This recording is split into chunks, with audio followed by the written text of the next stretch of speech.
the No Holds Barred. I'm the Cremator Richards, and my special guest here sampling beers with me is the gorgeous Glasstonian, the heartthrob of the Highlands, the tantalising tart of Tartan himself, Scotland's greatest hero, DCT. Welcome, my friend. How am I meant to follow that introduction? Oh, jeez, I tell you what. Beautiful. Lovely to be here. Welcome here to the Royal Mail on Spencer, and of course, with us at the moment, David G, the owner of the Royal Mail on Spencer. How are you, good sir? Welcome to you both. Ooh, thank you. Now, DCT, you like a bit of all of us. You know, you like a good beer. I'm Scottish. So What are we? Comes with the territory. Yeah, but you guys are more, whatever. But anyway, you do like a good beer. You do like some good wrestling as well. While we're having a good beer, which is currently the Two Birds Summer Ale Summer Days Sipper. Very good, by the way. Mate, last couple of weeks you've been really busy. What's going on? It's been an interesting time.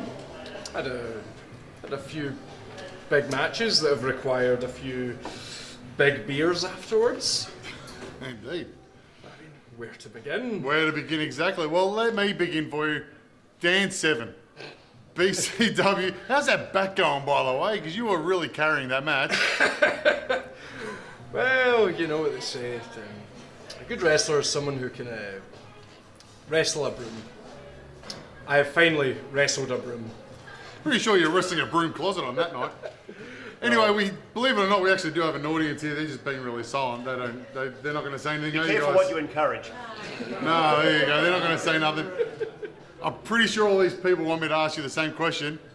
Ritchie Taylor. Mate. Wow. Just, wow. Go through it with us if you could, please. So, we had a little bit of a street fight. Only a little one. It looked a little bit more than a little. Yeah, it was obviously, I don't know if I ever bring this up, but I used to work for Insane Championship Wrestling in Scotland. I'm sure I've never brought it up before. It's your mate.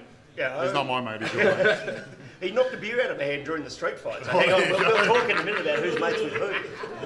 But that's kind of, like, street fights are one of the kind of staples of ICW. It's kind of where I came from, and, you know, a lot of what I've been doing here has been the opposite of that. Yeah. It's been, you know, the wild singlets and Yeah. I don't know, trying to do as little as possible and get paid as much as Well, possible. it's funny you bring that up because I've been wanting to ask you for a long time. What's the difference? Scottish wrestling, Australian wrestling, what's the major differences that you notice? Do you know, I'll actually start with the similarities because there's a certain fieriness and a certain drunkenness that both audiences kind of have in common. Both like to have a beer and watch a fight. But I don't know, it just, honestly, there's not that much difference. The wrestling crowd is a wrestling crowd. Yeah. But like, I don't know, I feel like there's a real kinship between Scots and Australians. Like I said, we're all alcoholics who drop a C-bomb at the drop of a hat. Don't know what you're talking about. Not on this broadcast. No, here. Family friendly. But, yeah. Okay, so a typical day, Scottish wrestling, you get to the venue, you've got your match, there it is, the crowd's ready to go, the show's pumping, you do your match, afterwards you meet up with the fans. It's very much what happens here in Australia, but... Yeah, I don't meet up with the fans, I'll have it. Well, the fans pay to meet up with you because, as I said, gorgeous Glasstonian. But at the end of the day, you walk away and you feel...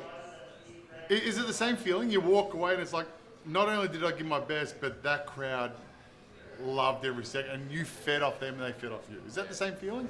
Yeah, and I mean, the street fight was a really good example of that, because I was just about in tears after it, because it was like, we got a standing ovation, and like...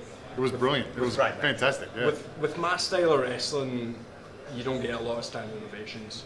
part of that's by design, part of it's just, I know, like, I'm a very kind of meat and potatoes kind of wrestler, and you don't tend to wow people. Like, I always go for the long game. It's like, you don't, like, I'm never going to blow anybody's socks off in the first night. But give me 6 months, and I'll have you on your feet, I'll have you caring, and like, people cared about the result of that match. Like, Yeah.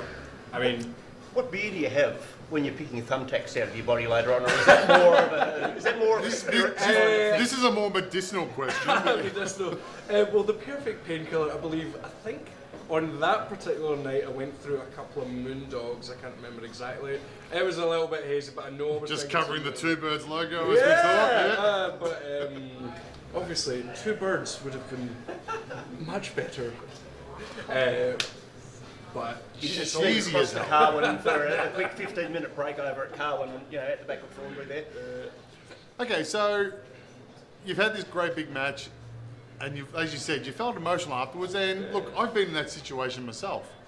You know, you have, and it's funny how people think, oh yeah, you go out there and you do your match, and it's the way it is. But at the end of it, it is extremely emotional. It really is, because you wind down and you think, wow, the stuff we just went through together. It's like I said, at the end of the day, when you're walking out of that ring, defeated, winning, whatever, and people are looking at you going, that was awesome. Thank you so much. It really doesn't top that, does it? yeah, it's Because they feel it. yeah. Because I mean, the match was literally like blood, sweat, and tears. I mean, I get glassed. You know what I mean? But there's something about, like, you'll know yourself when the blood starts flowing.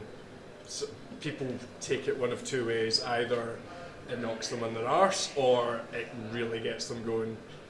I'm the latter. Yeah, I'm the exact same. I remember as a kid, because you're about 15 years older than me, as a kid, apparently the studio audience now wants to talk. As a kid, I watched the Stallone movie Over the Top. All right, you switch the hat around and you turn the switch. And that's, anyone who doesn't understand, once the blood starts flowing and you feel it, it's time to go. And it is a feeling like none other. But one thing I want to ask you, you just said similarities. What's the differences? What's the one thing in Scotland or one thing in Australia that doesn't happen in Scotland and or Australia? Well, for one, they know how to bloody get a ring down in time at the end of the night. I don't know, I feel like, and it kind of depends as well. Like, I feel like the fans are strangely a bit more respectful here. Just not enough alcohol. Right, so we're going to booze up the fans a bit more. Yeah, I'm ruining my last year of work and getting people to hate me, but like, the people here, like, genuinely, I feel like they appreciate what's going on in front of them a lot more. Is it more they appreciate the art of it, you think? Yeah, the art, the effort, whatever it is, they seem to appreciate it a lot more, and I don't know if it's because, like, back home there's so much more wrestling and the fans are maybe spoiled a bit, and like, the people aren't spoiled here yet. Yeah. And don't worry, that day's coming. Because I think, honestly, if Australian wrestling right now feels like British wrestling, or certainly Scottish wrestling did maybe, I don't know, 6-7 years ago, and it's just on the cusp. There's all these amazing matches happening. The houses are getting bigger and bigger, Yeah. and like, It just the needs that bubble's one big still expanding. Yeah. I've been through a bubble bursting, and it's rough Yeah, I bet. because, like, you go through the highs of literally. I mean, I wrestled in front of 6,000 people, and then the next year it was 4,000 people. Year after that, it's 2,000 people, like, on the same show, Yeah. and it's like, these are not numbers to be sniffed at, because, God, I mean, there's so many promotions here that would kill for 2,000 people in the door. But 2,000 regular people on the door would be Yeah. great. Yeah. But when you look at it's hard. when you've been at these heights, like I've been on tour, you know, like literally been in a tour bus, going on a 4-day tour with one company, just going all over the UK, and it's sad when these things kind of gradually wind down, but wrestling's cyclical. Like, I know it'll come back around again, and I don't think it's been really hopeful and optimistic. I just think, yeah, it's just part of it. Like, Yeah. you're gonna. So you have your down times, and then sooner or later it's going to come back up, Yeah. and you're going to meet up with those people again. You're going to have a great tour again. It's like after Hulkamania, right? We all had to Hulkamania sit through- runs forever, and I will not do not say anything different. But like after, like, you know, the hot 80s WWF, right? It got to the new generation, you know, and it's not quite. There's a lot of Duke the Dumpster Rosie and all that stuff. I will not hear a bad word about the gobbledygook. I watched SummerSlam, Survivor Series 90, I think it was today, where they hatched the egg. That's the pinnacle. I'm telling you right now. Maybe for us to list who you are willing to hear bad words about. And, you know, Well, not the gobbledygook for once. But like, you need the new generation before you can get the Attitude Era. Yeah. It's like it's weird. It's like you need to earn it again, and then it'll dip, and then it'll come back. Like that's just the way wrestling works. And what I'm saying is, good luck when it goes down the pan again. Yeah. Well, the thing with, as you were saying, the up and down, I've lived through it. The early 2000s, we were drawing 1,000 people a show. And then it dropped to where 150 became a good crowd. Wow. And now it's building back up again. And the difference is also because we have things like camera, microphone. We have people who want to get involved that actually know what they're doing. We have production. And all of a sudden, 700 odd people is like, maybe. You know, and that's the good thing about the Australian business at the moment. It's doing really, really good. Are you going to be around? How much longer are you going to be around? Are you going to be around to see it really shoot off? Because let's face it, you know it's ready to take off. We'll be keeping that close to the vest. Oh. So you've been here for about a year or so, right? Nearly a year. Right. Yeah, nearly a year. So are you getting nationalised next week, or what's going on? We shall see. Mate, with that I've got- beach I've blonde got- hair, come on. So many I- guys on the beach wearing lipstick, come on. You know you got it.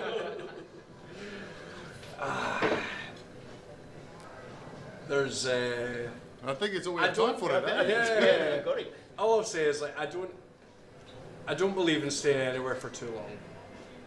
Bruiser Brody mentality. You go in, you know, make your mark, and then you leave before they realise how shit you actually are.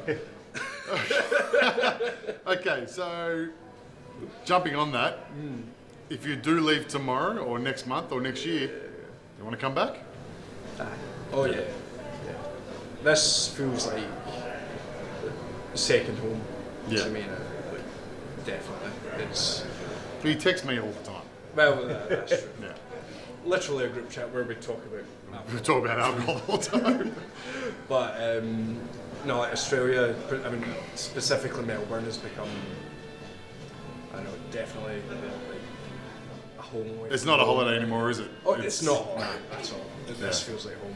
So, And I can tell you now, as not just your friend, but also as someone who appreciates great wrestling and appreciates people who do the art of wrestling. I've loved having you here. I'm enjoying everything you do. such a flirt. As I've spoken, I'll just leave you two alone for a few minutes. You got a back room somewhere? Or? as I've spoken to Dave before and countless others, I really love the old school style of the art of wrestling. To me, it's less is more.